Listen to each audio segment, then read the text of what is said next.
नमस्कार साथियों, मैं संगीता जी दमन एक बार फिर आप सभी का स्वागत करती हूँ आप सबके अपने चैनल संगीता जी दमन में। दोस्तों, देश में जब जब इमरजेंसी की बात छिड़ती है तो जेपी का स्मरण स्वतः ही हो उठता है। जेपी ही तो थे वो शख्स जिनकी आवाज़ पर पूरे हिंदुस्तान की जनता ने संपूर्ण क्रांति का नारा बुलंद किया था।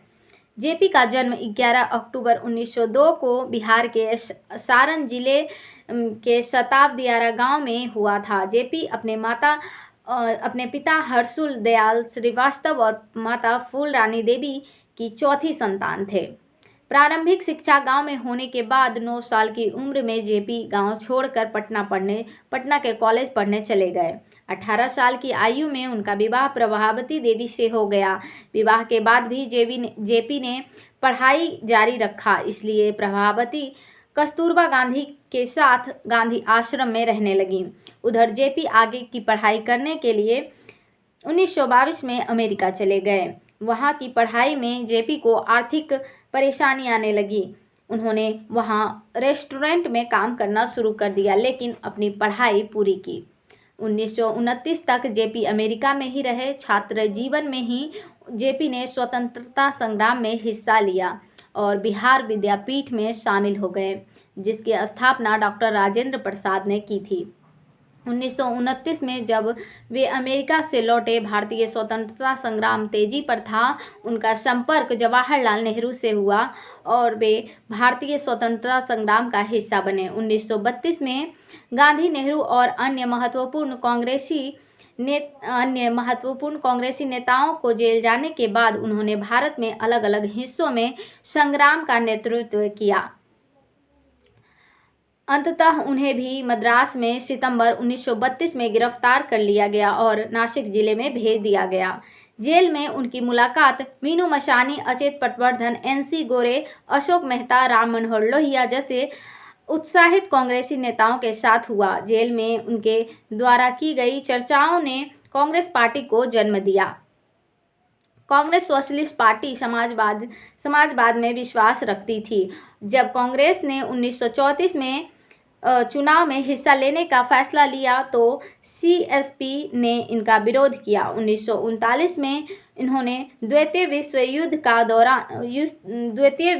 के दौरान अंग्रेज सरकार के खिलाफ लोक आंदोलन का नेतृत्व किया। उन्हें गिरफ्तार कर लिया गया और 9 महीने की सजा सुनाई गई। 1942 में भारत छोड़ो आंदोलन के दौरान जेपी जेल से फरार हो गए। उन्होंने स्वतंत्रता संग्राम के दौरान हथियारों के उपयोग को सही समझा। उन्होंने नेपाल जाकर आज़ाद दस्ते का गठन किया और उसे प्रशिक्षण दी। उन्हें एक बार फिर पंजाब में चलती ट्रेन में गिरफ्तार कर लिया गया। 1945 में उन्हें आगरा जेल में स्थानांतरित कर दिया गया। जयप्रकाश नारायण ने आचार्य नरेंद्र देव के साथ मिलकर 1948 में ऑल इंडिया कांग्रेस सोशलिस्ट की स्थापना की। 1953 में कृषक मजदूर प्रजा पार्टियों के विलय में उन्होंने सक्रिय भूमिका निभाई। भारत के स्वतंत्र होने के बाद उन्होंने प्रजा सोशलिस्ट पार्टी से इस्तीफा दे दिया और चुनावी राजनीति से अलग होकर भूमि सुधार के लिए बनोवा भावे भूनान आंदोलन से जुड़ गए। 1960 के दशक के अंतिम भाग में वह राजनीति में पुनः सक्रिय हुए। जेपी इंदिरा गांधी के प्रशासनिक नीतियों के विरुद्ध थे। गिरते स्वास्थ्य के बाद भी उन्होंने बिहारी भ्रष्टाचार के खिलाफ आंदोलन किया। जयप्रकाश नारायण जिन्हें 1974 में भारतीय राजनीतिक परिदृश्य में एक कटु आलोचन की भूमिका निभाई। उनकी निगाह में प्रधानमंत्री इंदिरा गांधी की सरकार एक भ्रष्ट आलोक सरकार थी।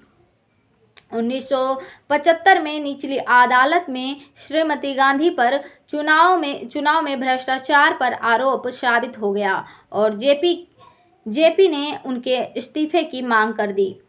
इसके बदले में इंदिरा गांधी ने राष्ट्रीय आपातकाल की घोषणा कर दी और जेपी तथा अन्य विपक्षी नेताओं को गिरफ्तार कर लिया गया।